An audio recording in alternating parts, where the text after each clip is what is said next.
Bienvenidos a otro episodio más de Antisemitismo en la Historia, un podcast donde exploramos los eventos de antisemitismo, conocidos y no tan conocidos, de la historia de la humanidad. La noche del 9 de noviembre de 1938, Alemania despertó envuelta en cristales rotos, sinagogas en llamas y gritos de terror. Lo que muchos creyeron un estallido espontáneo de furia popular fue, en realidad, una operación sistemática diseñada desde las más altas esferas del poder nazi. Fue un punto de inflexión. La Kristallnacht, la noche de los cristales rotos, no solo marcó el inicio del fin para los judíos de Alemania. También reveló algo aún más peligroso, que el odio organizado necesita del silencio para prosperar.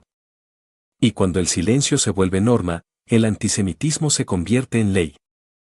Antes de esa noche, los judíos alemanes ya vivían bajo un régimen que los marginaba progresivamente. Desde la llegada de Hitler al poder en 1933, el aparato legal del Tercer Reich se había dedicado meticulosamente a aislarlos de la vida pública.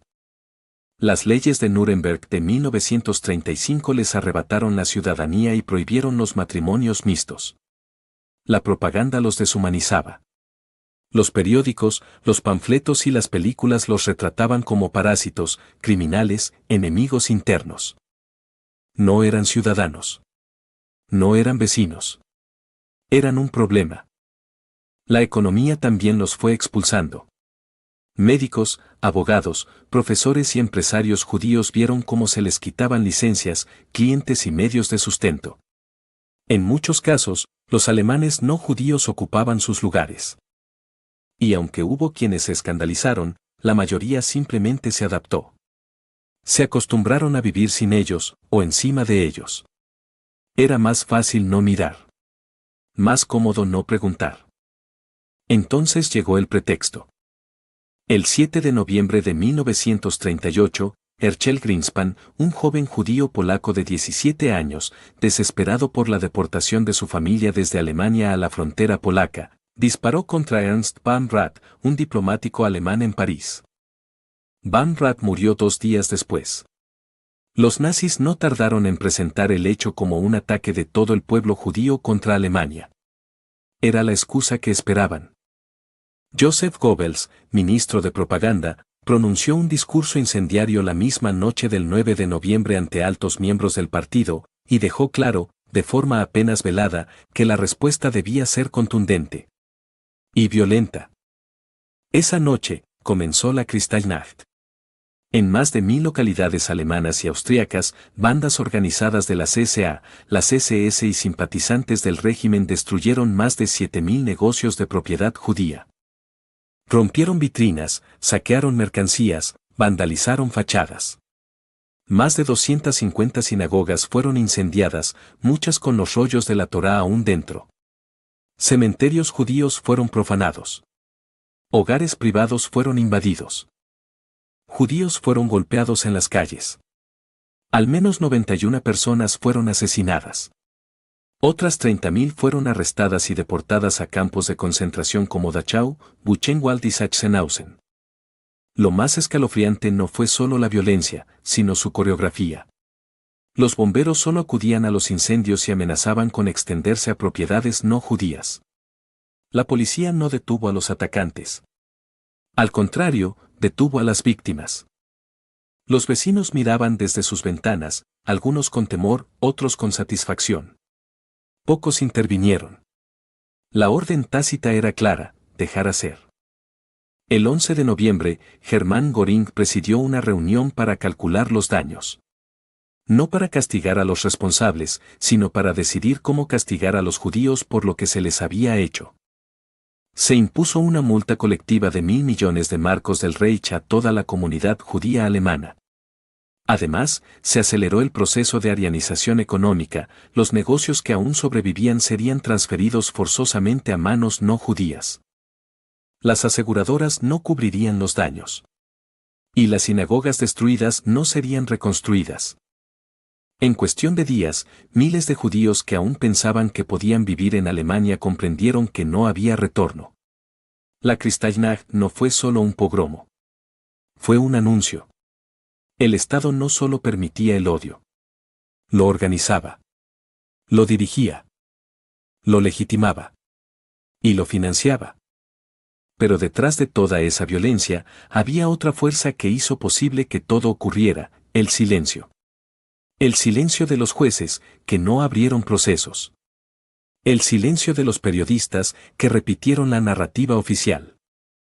El silencio de los artistas, de los intelectuales, de los vecinos. El silencio de los líderes religiosos que no alzaron la voz. Ese silencio fue lo que permitió que los cristales rotos no despertaran a Alemania. Fue lo que permitió que la barbarie se convirtiera en rutina. Hoy, más de 80 años después, ese silencio vuelve a resonar. El 7 de octubre de 2023, terroristas de Hamás cruzaron la frontera de Gaza hacia Israel y cometieron una de las masacres más brutales del siglo XXI. Más de 1000 personas asesinadas, cientos secuestrados, violaciones, mutilaciones, tortura. Las imágenes fueron imposibles de ignorar. Pero el mundo decidió ignorarlas de todos modos. En lugar de condenar, muchos justificaron. En lugar de empatía, hubo acusaciones. En lugar de luto, hubo celebraciones en las calles de ciudades europeas y americanas. Desde ese día, el antisemitismo global se desató como una sombra que esperaba su momento. Se atacaron sinagogas en Berlín y Montreal. Se vandalizaron escuelas judías. Se agredió físicamente a estudiantes judíos en universidades de Estados Unidos.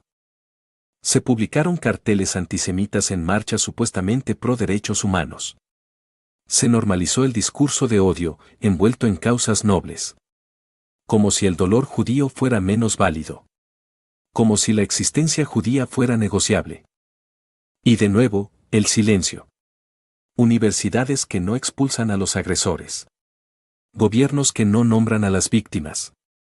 Organismos internacionales que ignoran el terrorismo pero condenan la respuesta. Medios que titulan con cinismo. Redes sociales que amplifican el odio y censuran las denuncias.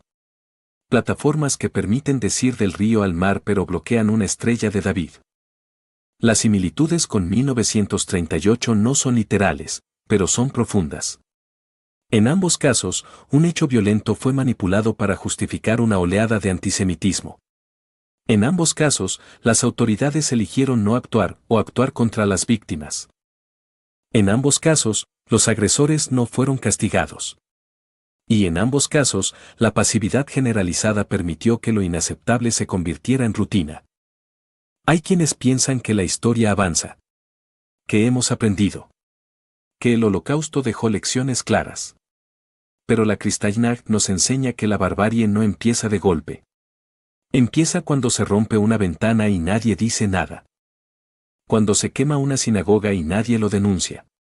Cuando se ataca a un estudiante judío y su rector guarda silencio. Cuando el odio se normaliza, cada silencio es una complicidad.